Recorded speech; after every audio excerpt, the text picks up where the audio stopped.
नमस्कार दोस्तों, गुरुजी तर्कस में आपका स्वागत है। मैं विकास कुमार रावत आपका स्वागत करता हूं। भैया, आप लोगों के द्वारा लगातार हमारी वीडियो को पसंद किया जा रहा है और आप लोग उन वीडियो को देख रहे हैं और अपना प्यार दे रहे हैं। इसी आशा के साथ जो आपका उत्तर प्रदेश पुलिस री एग्जाम 23 अगस्त से शुरू होने वाला है, मुझे आशा है कि आप लोग उसमें अच्छा करेंगे और हमारी टीम के द्वारा जो प्रैक्टिस सेट लाया जा रहा है आप लोग उसे लगातार देख रहे होंगे और उसको समझ रहे होंगे। इसी आशा के साथ आज हम लोग एक नया प्रैक्टिस से शुरू करते हैं। आज आप लोगों को क्या करना है कि आप लोग भैया कॉपी और पेन ले लीजिएगा और अच्छे से प्रैक्टिस सेट को करिएगा। सबसे पहले आप लोगों को क्या करना है भैया, गुरुजी तर्कस चैनल को लाइक करना है, शेयर करना है और भैया सब्सक्राइब करना है। तो पहला प्रश्न है हमारा आज का, प्रथम समानांतर सरकार कहां स्थापित की गई थी? पहला ऑप्शन है सतारा में की गई थी, बी मिदनापुर में की गई थी, सी बलिया में की गई थी, डी आगा खां पैलेस में की गई थी। आप लोग कमेंट बॉक्स में बताइएगा कि प्रथम समानांतर सरकार कहां स्थापित की गई थी। तो भैया प्रथम समानांतर सरकार की अगर हम लोग बात करेंगे, प्रथम समानांतर सरकार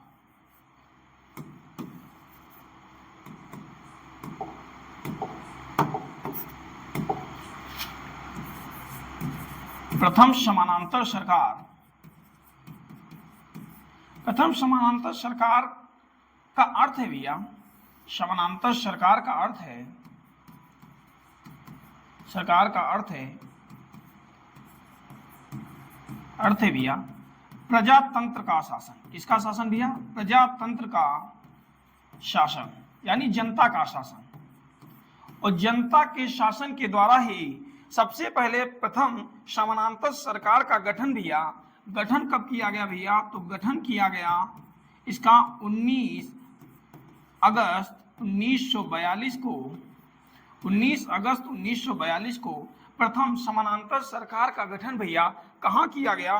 तो प्रथम समानांतर सरकार का गठन बलिया में किया गया। कहां किया गया भैया?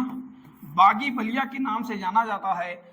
ठीक है, बलिया जो है बागी बलिया के नाम से जाना जाता है। और किसके द्वारा गठन किया गया भैया? तो सबसे पहले गठन जो है ये चित्तू पांडे के द्वारा किया गया। किसके द्वारा किया गया भैया? चित्तू पांडे के द्वारा प्रथम समानांतर सरकार का गठन जो किया गया वो कहाँ किया गया भैया? बलिया में किया गया। अगर आपसे पूछे कि प्रथम समानांतर सरकार को समाप्त कब कर दिया गया भैया, तो इसको समाप्त कब किया गया? तो 23 अगस्त 1942 को प्रथम समानांतर सरकार को समाप्त कर दिया गया। तो इस पॉइंट को भी आप लोग याद रखेंगे कि प्रथम समानांतर सरकार का गठन जो किया गया वो 19 अगस्त 1942 में चित्तू पांडे के द्वारा बलिया में किया गया और इसका समापन जो किया गया वो 23 अगस्त 1942 को कर दिया गया। अब हम लोग बात करेंगे कि हम लोग बात करते हैं भैया सतारा। सतारा में भैया, सतारा पड़ता है महाराष्ट्र में और महाराष्ट्र में समानांतर सरकार का गठन, महाराष्ट्र में समानांतर सरकार का गठन भैया किसके द्वारा किया गया? तो वाई वी चौहान के द्वारा 1942 में सतारा में प्रथम समानांतर सरकार का गठन किया गया। अब हम लोग बात करते हैं भैया, हम लोग बात करते हैं मिदनापुर में भैया। तो मिदनापुर में भैया तामलुक जाति सरकार का गठन किया गया। किसका गठन किया गया भैया? तामलुक जाति सरकार का गठन किया गया। किसका गठन किया गया भैया? तो तामलुक जाति सरकार का गठन किया गया। कब किया गया भैया गठन? तो 17 दिसंबर 1942 को तामलुक जाति सरकार का गठन मिदनापुर यानी बंगाल में किया गया। किसके द्वारा इसका गठन किया गया भैया? तामलुक जाति सरकार का गठन किसके द्वारा किया गया भैया? तो ये सतीश चंद्र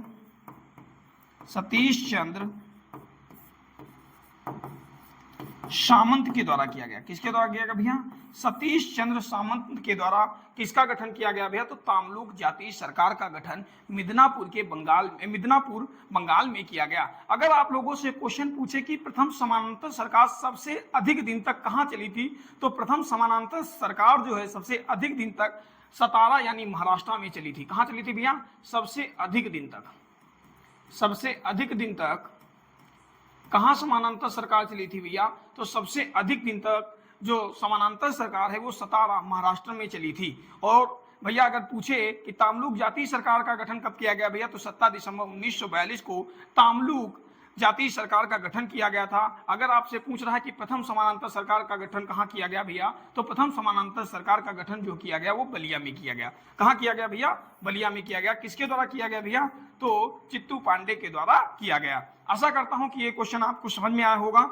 हम लोग बात करते हैं भैया आगा पैलेस, आगा खां पैलेस की बात करते हैं। तो आगा खां पैलेस में भैया भारत छोड़ो आंदोलन के दौरान, किसके दौरान है, भारत छोड़ो आंदोलन के दौरान, भारत छोड़ो आंदोलन के दौरान गांधी जी तथा सरोजिनी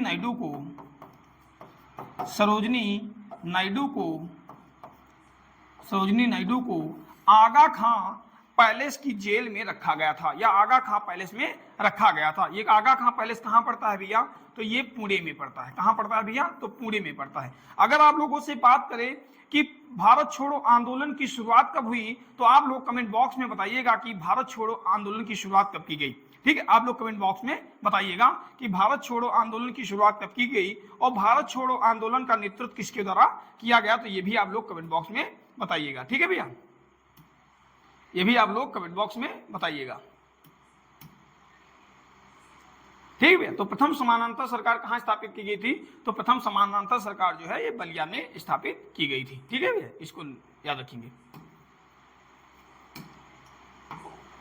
ठीक है, नेक्स्ट क्वेश्चन है हमारा, नेक्स्ट क्वेश्चन है भैया वेदांत कॉलेज की स्थापना कब हुई थी। पहला ऑप्शन है वेदांत कॉलेज की स्थापना कब की गई थी। नेक्स्ट क्वेश्चन है भैया 1815 में की गई थी, 1825 में की गई थी, 1821 में की गई थी, 1816 में की गई थी। तो आप लोग कमेंट बॉक्स में बताइएगा कि वेदांत कॉलेज की स्थापना कब की गई थी। आप लोग कमेंट बॉक्स में बताइएगा भैया कि वेदांत कॉलेज की स्थापना कब की गई।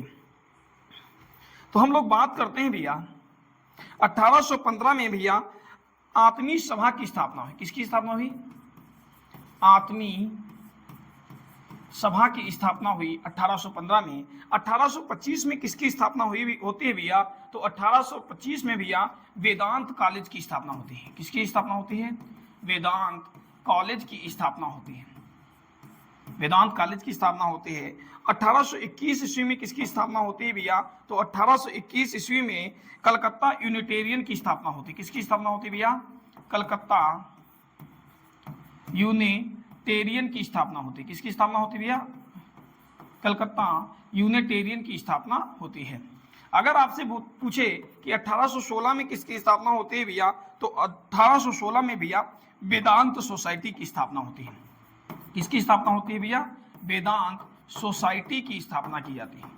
अब ये संस्थाएं हैं, इन संस्थाओं की स्थापना किसके द्वारा की गई, तो आप हम लोग बात करेंगे कि अगर आपसे पूछ रहा है कि वेदांत कॉलेज की स्थापना कब हुई, तो वेदांत कॉलेज की स्थापना भैया 1825 में हुई। किसके द्वारा की गई इन संस्थानों की स्थापना भैया, तो राजा राम मोहन राय के द्वारा की गई। किसके द्वारा की गई भैया, राजा राम मोहन राय के द्वारा की गई।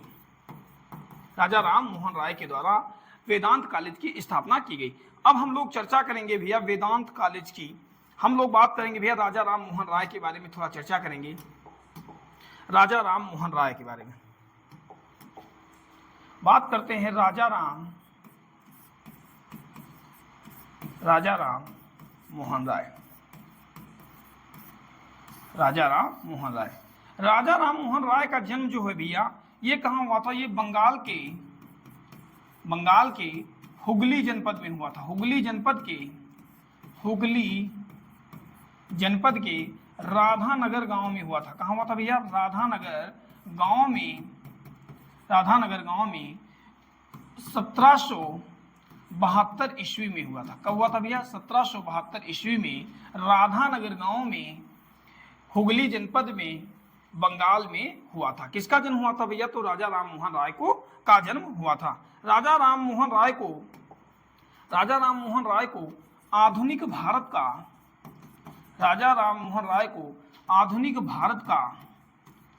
जनक कहा जाता है भैया। आधुनिक भारत का जनक कहा जाता है। क्या कहा जाता है भैया, आधुनिक भारत का जनक कहा जाता है। और क्या कहा जाता है भैया, भारत में पुनर्जागरण का जनक कहा जाता है। क्या कहा जाता है भैया? भारत में पुनर्जागरण का जनक कहा जाता है भैया। और भैया क्या कहा जाता है? तो भारतीय राष्ट्रवाद का पैगंबर कहा जाता है। क्या कहा जाता है भैया? भारतीय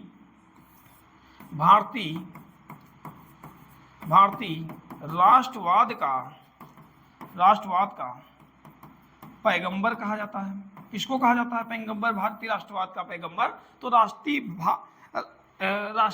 भारतीय राष्ट्रवाद का पैगंबर राजा राम मोहन राय को कहा जाता है। अगर हम लोग बात करते हैं भैया कि राजा राम मोहन राय के द्वारा किन संस्थाओं की स्थापना की गई भैया, तो 1825 में तो इन्होंने वेदांत कॉलेज की स्थापना की, लेकिन 1828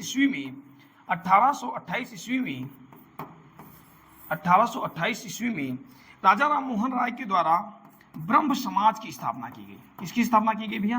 ब्रह्म समाज की स्थापना की गई। ब्रह्म समाज की स्थापना की गई। राजा राम मोहन राय के द्वारा भैया, राजा राम मोहन राय के द्वारा 1829 ईस्वी में 1829 ईस्वी में सती प्रथा का उन्मूलन किया गया। किसका उन्मूलन किया गया भैया? सती प्रथा का उन्मूलन किया गया। किसके सहयोग से किया गया? तो भैया तो विलियम बेंटिंक के सहयोग से किया गया। किसके सहयोग से किया गया भैया? तो विलियम बेंटिंक के सहयोग से सती प्रथा का उन्मूलन 1829 ईस्वी में राजा राम मोहन राय के द्वारा किया गया। अगर आपसे बात यहीं पे करता है भैया, राजा राम मोहन राय को युगदूत किसने कहा है? तो राजा राम मोहन राय को भैया युगदूत किसने कहा? तो सुभाष चंद्र बोस के द्वारा युगदूत कहा गया। सुभाष चंद्र बोस के द्वारा। किसके द्वारा भैया? सुभाष चंद्र बोस के द्वारा राजा राम मोहन राय को युगदूत कहा गया। अगर यहीं पे बात कर लेता है आपसे भैया कि राजा राम मोहन राय को राजा की उपाधि किसने दी, तो भैया राजा राम मोहन राय को राजा की उपाधि अकबर द्वितीय के द्वारा दी गई। किसके द्वारा दी गई भैया? अकबर द्वितीय के द्वारा दी गई। अकबर द्वितीय के द्वारा राजा की उपाधि राजा राम मोहन राय को दी गई। अगर आप लोगों से बात करता है कि राजा राम मोहन राय की मृत्यु कहाँ हुई भैया, तो राजा राम मोहन राय की जो मृत्यु है भैया ये ब्रिस्टल इंग्लैंड में हुई। कहाँ हुई भैया मृत्यु? तो इनकी मृत्यु जो है ब्रिस्टल इंग्लैंड में 1833 में हुई। कब हुई भैया? 1833 में ब्रिस्टल इंग्लैंड में राजा राम मोहन राय की मृत्यु हुई। यहां से क्वेश्चन पूछा जा सकता है कि राजा राम मोहन राय को युगदूत किसने कहा? तो राजा राम मोहन राय को युगदूत सुभाष चंद्र बोस के द्वारा कहा गया। राजा की उपाधि किसके द्वारा दी गई? तो राजा की उपाधि जो है भैया ये अकबर द्वितीय के द्वारा की गई, और अकबर द्वितीय के द्वारा ही अपनी पेंशन बढ़वाने के लिए इन्हें लंदन भेजा गया 1833 में, जहां इनकी मृत्यु हो जाती है भैया। ठीक है। और अगर आप लोगों से पूछा जाए कि इनका जन्म कहाँ हुआ भैया, तो राधानगर गांव में हुआ। अगर इन्हें क्या कहा जाता है भैया, तो आधुनिक भारत का जनक कहा जाता है, भारत में पुनर्जागरण का जनक कहा जाता है। भारतीय राष्ट्रवाद का पैगंबर किसे कहा जाता है भैया, तो राजा राम मोहन राय को कहा जाता है। भारत में पुनर्जागरण 1829 ईस्वी में इन्होंने सती प्रथा का उन्मूलन लॉर्ड विलियम बेंटिंक के सहयोग से किया। अब हम लोग बात करते हैं भैया राजा राम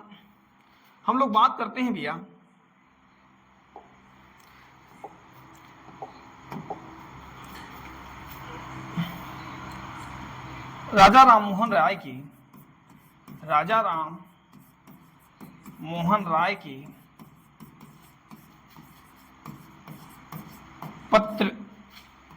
पत्रिकाओं के बारे में बात करते हैं। राजा राम मोहन राय की पत्रिकाओं के बारे में चर्चा करेंगे। तो राजा राम मोहन राय के द्वारा भैया पहली पत्रिका जो लिखी गई उसका नाम था भैया संवाद कौमुदी। क्या नाम था भैया? संवाद कौमुदी। संवाद कौमुदी किस भाषा में लिखी गई भैया? तो बंगाली भाषा में लिखी गई। किस भाषा में लिखी गई भैया? बंगाली भाषा में संवाद कौमुदी का उल्लेख किया गया। इसके बाद है भैया मिरातुल अखबार। कौन सा अखबार भैया? एक अखबार इनके द्वारा प्रकाशित किया गया जिसका नाम था मिरातुल अखबार। और मिरातुल अखबार किसके द्वारा प्रकाशित किया गया भैया? तो मिरातुल अखबार जो था राजा राम मोहन राय के द्वारा प्रकाशित किया गया। और ये किस भाषा में था भैया? तो फारसी भाषा में था।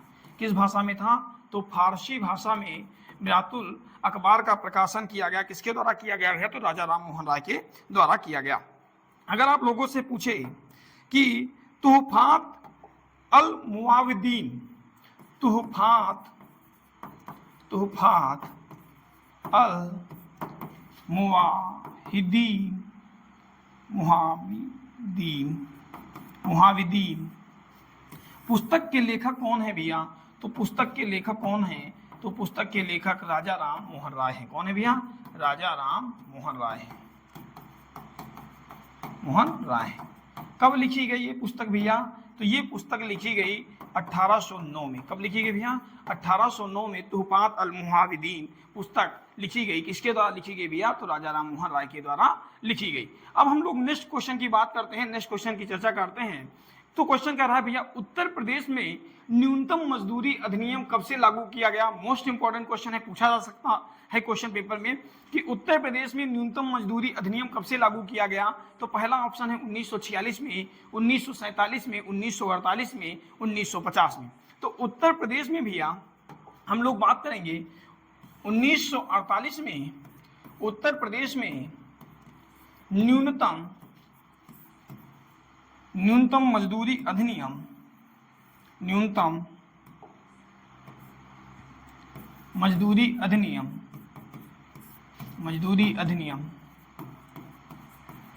अधिनियम लागू किया गया। कब लागू किया गया भैया? उत्तर प्रदेश में न्यूनतम मजदूरी अधिनियम। तो न्यूनतम मजदूरी अधिनियम 1948 में उत्तर प्रदेश में लागू किया गया।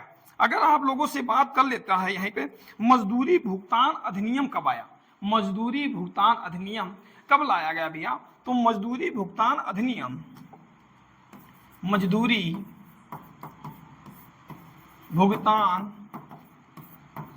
कब आया भैया?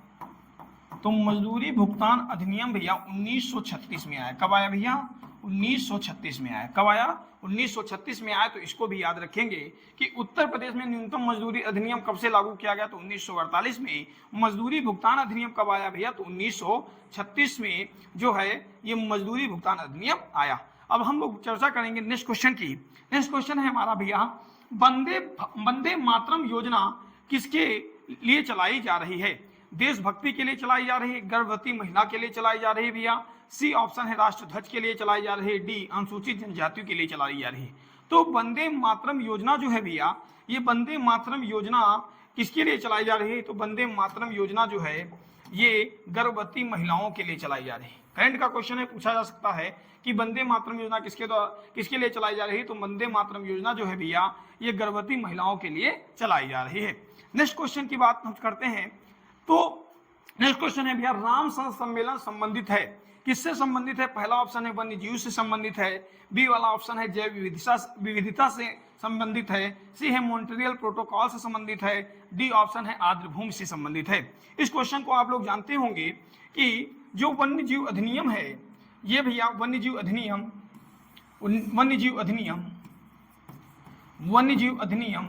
ये कब आया? तो 1972 में लाया गया। कब लाया गया भैया? 1972 में वन्य जीव अधिनियम लाया गया। अगर आपसे यही पूछ लेता है कि जैव विविधता अधिनियम कब आया? तो जैव विविधता अधिनियम कब लाया गया भैया? तो जैव विविधता अधिनियम 2002 में लाया गया। कब लाया गया भैया? 2002 में लाया गया। कब लाया गया? तो 2002 में लाया गया जैव विविधता अधिनियम। अगर यहीं पे बात करता है मॉन्ट्रियल प्रोटोकॉल कब लाया गया भैया? तो मॉन्ट्रियल प्रोटोकॉल जो है ये 1987 में आया। कब आया भैया? 1987 में आया और इसके द्वारा ओजोन परत के संरक्षण के बारे में बताया गया। कब किसके बारे में बताया गया भैया? ओजोन परत के संरक्षण के बारे में बताया गया। किसके बारे में बताया गया भैया? ओजोन परत के संरक्षण के बारे में किस सम्मेलन में बताया गया भैया? तो 1987 के मॉन्ट्रियल प्रोटोकॉल में बताया गया। अगर आपसे पूछे रामसर सम्मेलन किससे संबंधित है? तो रामसर सम्मेलन जो है भैया ये आर्द्रभूमि से संबंधित है। किससे संबंधित है भैया? आर्द्रभूमि से संबंधित है। रामसर सम्मेलन किससे संबंधित है? तो आर्द्रभूमि से संबंधित है।